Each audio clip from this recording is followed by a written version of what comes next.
Welcome to Hydrogen Rising, a bi-weekly podcast created and hosted by the global law firm K&L Gates that brings you analysis of critical, cutting-edge issues impacting the global hydrogen market. We look forward to your engagement and feedback. And of course, don't hesitate to reach out if you have ideas about new topics you'd like us to cover. Hello, everybody, and welcome back to Hydrogen Rising. I'm Sandy Safro, and I'll be your host, or actually I'll be your co-host for today's episode. My Hydrogen Rising co-host, David Wochner, and I are once again sharing the hosting microphone for an episode that we're both really, really excited about. In today's episode, we're going to be talking to two folks from Gloyer-Taylor Laboratories, LLC, or GTL for short, which is a company that's doing really interesting and innovative things that have some fascinating applications in the hydrogen space. As we've talked about in prior episodes, technological advancements at various points in the hydrogen supply chain could be real game changers in terms of how quickly and robustly hydrogen economies at scale develop. And GTL is right in the mix on that front. Before we dive in, some brief introductions. First, it's my pleasure to introduce our two guests, Paul Gloyer and Tim Lewis. Paul is president of GTL and has over 25 years of experience providing technical solutions in the aerospace industry. Paul has led numerous efforts to develop aerospace systems, including one that I have to tell you, Paul, really caught my eye, which was the Encounter solar sailcraft. Admittedly, I did have to look that up to see what a solar sailcraft is. And for those who aren't familiar, it's really cool. It's a solar sail system that allows a spacecraft to use propulsion by using radiation pressure from sunlight on large mirrors, which just kind of blows my mind. Also with us today is Tim Lewis. Tim is a partner at GTL and vice president of operations and business development for GTL as well. He has over 25 years experience in the communications, aerospace, electronic products, and advanced materials industries. Tim holds commendations from the U.S. Army as well as commendations from NASA for successfully designing, developing, and test firing the U.S. FE liquid engine. So with that, Paul and Tim, welcome to the podcast. We are very excited to have you with us today. And to get us started, I'll turn it over to you to tell us a little bit more about GTL, what part of the hydrogen sector your company is focused on, and a little bit more specifically, what challenges you all are aiming to solve for. Hi, Sandy. Thanks a lot. Yeah, we actually didn't start off going after the hydrogen sector. We originally founded GTL to develop strategic technology breakthroughs for the space launch industry. The launch industry is largely stuck in the 1960s. And we saw the need that there needed to be a huge change in how things are done. So we set out and did basically a decade of research to try to come up with some critical technologies that were just going to, give us an order of magnitude improvement over how things are done nowadays. The good news is we were successful. We now have a nice suite of validated technologies that are going to change the game. And what's exciting is it provides a path to space access for less than $100 per kilogram. At that price point, it means, humans can fly to space for, costs similar to round trip flights around the world. So that will be real exciting. One of these technologies is our BHL composite cryotank technology. We've been able to demonstrate that this provides a 75% mass reduction compared to equivalent cryogenic tanks. This is a huge breakthrough for space launch. But the exciting part from the hydrogen economy standpoint is that it applies for liquid hydrogen as well. So we've been doing some testing and everything looks beautiful for that. And in doing so, we found that the mass performance that we provide is enabling for liquid hydrogen aircraft. With these tanks, we can actually, hydrogen electric aircraft can fly farther for less cost than fossil fuel aircraft. What's cool with that, Sandy, is that when you think about it, an aircraft that would have our cryotanks, our dewars, would, that's its fuel, would be completely clean. They'd only emit water. Their exhaust is water. I mean, you can't get cleaner than that. Yeah, so this is where it really gets exciting is that, we now have a combination of a strong financial incentive to convert to hydrogen in addition to a strong environmental incentive. And it's that combination that's going to make this possible. It's really exciting to think about just boarding an air flight that could be powered by hydrogen, but also an aerospace flight that could be powered by hydrogen. And the idea that the cost of entry onto that aerospace flight could be almost equal to the airline travel that we all enjoy today is almost mind-blowing. So the aerospace and aviation applications are really fascinating. Are there other applications that you see for GTL's technology? Yes. Well, we found that the mass savings for the BHO cryotanks are really critical for space and aviation. We also found that the enhanced thermal properties of our technology are game-changing from an infrastructure standpoint and how that all works. Tim, you want to talk a little bit about that? Yeah, let me jump in. I'll talk about infrastructure after I mention some of the other markets. Other potential applications are medium-duty and heavy-duty trucking and automobiles. A lot of people go, well, you can afford the weight on a truck. I mean, it's on the ground. It isn't as sensitive to weight as an aircraft is, or a launch vehicle or a space vehicle. But the fact is that the heavy-duty trucking, long haul, regular route, all of them, they want to get the weight out. The less weight the truck is, the more cargo they can carry. And if you follow trucking companies, their margins are thin. So a chemical battery electric truck doesn't make any sense. It wouldn't pencil out at all, and it's not going to make it. It's too far to go. But a liquid hydrogen fueled truck has the same advantages that an aircraft has. It's super lightweight. They can increase the cargo, which is dollars. Every percent of reduced weight is another percent of cargo and profit in their pocket. So it works for medium duty and heavy duty trucking, and it will work for automobiles. A lot of people are fans of gas hydrogen for automobiles, but liquid would again reduce the weight, but it also increase the range and reduce the cost once it's implemented. So if you had trucking going, automobiles would be a logical next step. And then I wanted to add marine. You don't think about marine very much, but Paul brought up, hey, you got a nuclear aircraft carrier, and they have to make frequent stops where they have to have fueling ships come in and give them jet fuel. Well, with liquid hydrogen fueled aircraft, fighters and all their aircraft needs, they could make their own hydrogen. They're surrounded by an ocean.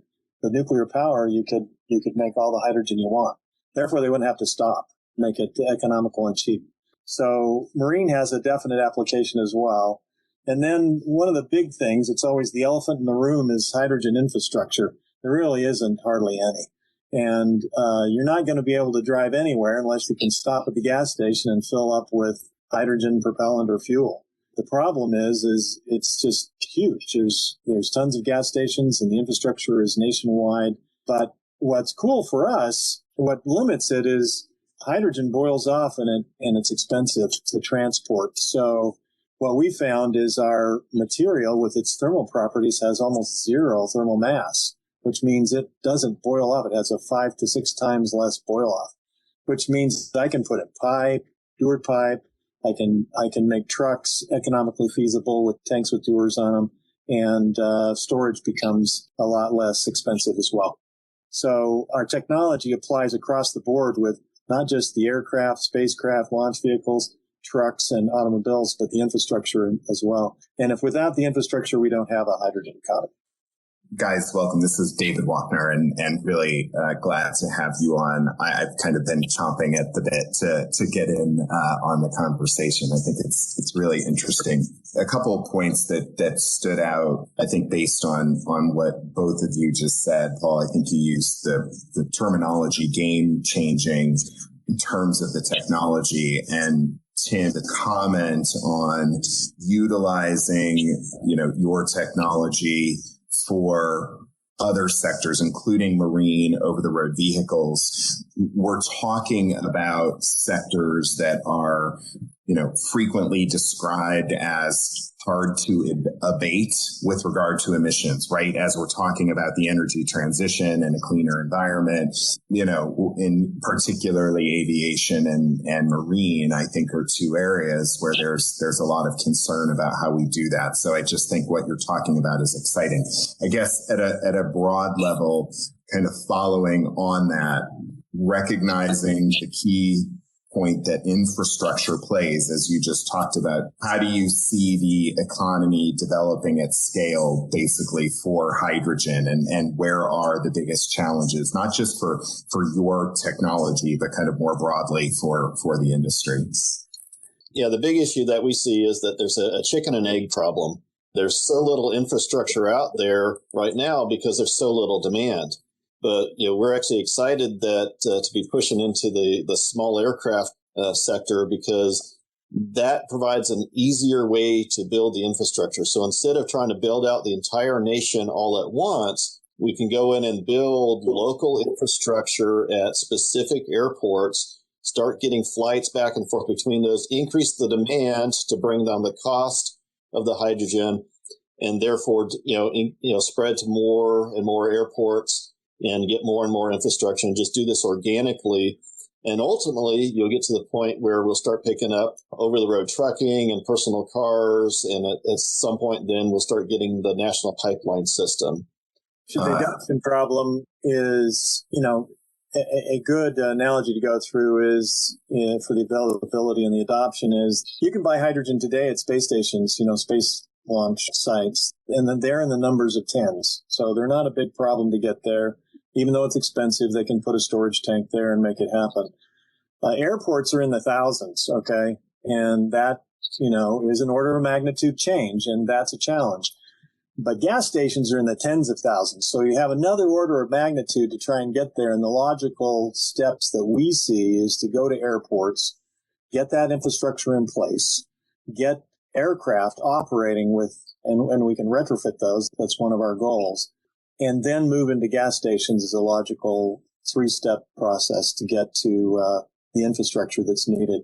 Trucking is probably the first. You wouldn't have to be in every place in the city. You could be at specific long haul and irregular route trucking sites. And it may be that parts of the trucking industry start first, and then they move out into medium duty trucks as it gets to all stations. I think that makes a lot of sense, that kind of the logic as you described it. The demand issue is something that we've talked about on this podcast over a number of episodes, and finding demand creators. There's a lot of discussion right now about producing green hydrogen, for example, but you can produce all the green hydrogen you want. If you don't have the means to get it to points of consumption, to a market, what good does it do you, right? So kind of identifying that almost microcosm initiative, as you talked about, Paul, for example, small aircraft sector, go into smaller scale airports. Interestingly, we're seeing on the pipeline side, there are some local utilities that are starting to think about and roll out pilot programs, blending hydrogen into natural gas streams in small segments of their distribution territory on their pipelines, right? And so again, that idea, I think maybe it's great that we think grand, right? But at the same time, in order to execute on this, you're not going to flip a switch one day and have every single, 2,000-mile interstate natural gas pipeline flowing hydrogen in this country. It's just, it can't work like that. It's not possible. So I love that. I kind of, the follow on to me from that is, when you're talking about the aircraft sector, when you're talking about over-the-road vehicles, for example, these are highly regulated industries. So I'm curious, what role do you see for government, whether that's the feds, whether it's state government? What role do you see government playing in the advancement of the hydrogen economy? David, this is Tim. I think it's critical. I think it's actually a barrier if the federal and state governments aren't involved, because you've got to put in pipe and support systems across land and state lines to really make it work, just like you do with any pipeline. This is clean stuff, obviously, but you've always got regulations and hurdles that will slow it way down. So an example is there's an infrastructure bill being written right now. And I know your company is working on that, helping the government do that. Well, we believe that without government support, that's going to be very, very difficult. So, if they can ride in hydrogen heavy and make that happen, then that can accelerate this. The demand is emerging. We're working with companies that use our technology, and many other companies are working on it now. And And we believe hydrogen is the answer. It's clean and it has the energy and the margins financially to make it work. So it won't work at all without federal and state governments helping it happen. Yeah. Yeah. I'd also like to chime in and say that, another area that the government really needs to help on is to educate the public about hydrogen. It's relatively unknown. The public doesn't understand the benefits and the safety and what this means to change. Ultimately being able to fill your car with liquid hydrogen is not quite the same as filling it with gasoline. You gotta respect it in different ways. It's safe. You just gotta do it the right way. And then just the public perception of it.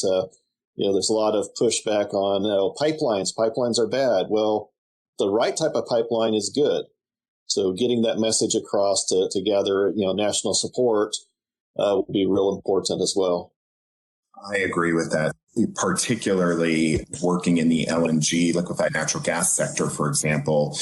20 years ago, when we started building out the capacity to import LNG into the United States and building receiving terminals and ports, there was a ton of education that needed to be done about the safety record of the industry and the vessels and how much care and diligence goes into it from the industry participants. And I think government can play a huge role in that. So I think that's great. Maybe kind of look to the last question here. And I don't know whether I'll be curious whether you both have a unified answer or whether your answer will be divergent from each other. But, Sandy and I have asked a number of our guests this question. If we had a magic wand and you could say to us, here's 3 wishes that I want that would advance your business, the hydrogen sector. I'd be curious, what are those 3 wishes from your perspective? Let me start first and give you a short preamble to my wishes, okay, so they make more sense. Sure. The hydrogen economy, the reality is the hydrogen economy will be incredibly slow to adopt, and likely remain just a small and niche market without a strong financial incentive. Either there's going to be the infrastructure money shoved in its way, or it's not going to happen without a financial incentive. The biggest one is that, it's cheaper to fly a plane with hydrogen fuel than it is to fly a plane with fossil fuel. That's the ultimate goal. Well, the cool thing is, as we've talked about, our BHL cryo tanks are incredibly lightweight, and that translates, and the thermal properties are very attractive, and that translates into lower operating costs. Not just a little bit, but a 50% advantage, okay, per passenger mile. Lower than today's fossil fuel systems. So if they're implemented and that aircraft is available, it's going to be purchased, because if I'm competing against people with fossil fuel, I can make 50% off you, okay? And who's going to leave that money on the table? Nobody. But that requires, all the things we talked about, infrastructure and a vehicle that provides that kind of advantage. So my first wish is that, given that reality, I would want to get our sufficient capitalization, our investment capital, fast, so that we could develop it all the way it needs to be and implement it and flight proven. For the second wish, we talked about this already, is for the federal and state government support. We won't have infrastructure without them. There is an infrastructure bill being written right now. And my wish and our wish is that the government would include heavy support for hydrogen infrastructure and developing that infrastructure, and including funds to support companies with breakthrough technologies like us, so that it can be developed quickly. It's a chicken and egg. It's a push-pull. You got to have it. So you can't just do infrastructure. You got to have the technologies that will enable aircraft and trucks and vehicles to compete. And then the last one is really tough. So I just hope that the hydrogen economy adopts quickly. So what do you think, Paul? Yeah, well, as an engineer, I have a hard time working off of wishes. So I tend to focus on, what do I got to get done and got to get done now. So right now I just need to, push forward and make this technology happen and, change the world. That's well said, Paul. I would, I guess, before kind of turning it back over to Sandy to take us home on this, I would just say to Tim's point on the investment capital, I think we've got a number of regular listeners who are in the capital markets sector. And so, if this is interesting to you all who are listening and want an introduction to GTL, we certainly happy to facilitate that. Sandy, I'll turn it back to you. Yeah, great. Thanks, David. And thank you both, Paul and Tim, for joining us today. It was really a pleasure to have this conversation. Yeah. And to share with our listeners some of the really interesting and really, I know we've said it a couple times, but the game-changing technology that GTL is working on. I think with companies like GTL on board, the future for our hydrogen economy certainly looks quite bright. So thank you to our listeners for tuning in. Please feel free to reach out if you have any questions. And as David mentioned, feel free to reach out if you'd like an introduction to GTL. And I guess kind of one final parting thought for GTL, it is really exciting to think about the future and looking to the skies, knowing that there's a plane up there that's fueled by hydrogen and it's your tank that's keeping it safe. So thank you again for joining us. We look forward to it's been fun. Continuing the conversation. Yeah. Thanks a lot, Sandy and David. Thanks, guys. And stay tuned for the next episode of Hydrogen Rising coming your way in just 2 weeks. Thank you for listening to this episode of Hydrogen Rising. Be sure to subscribe to receive timely notifications of future episodes and check out our market-leading publication, The Hydrogen Handbook, on our website at www.klgates.com.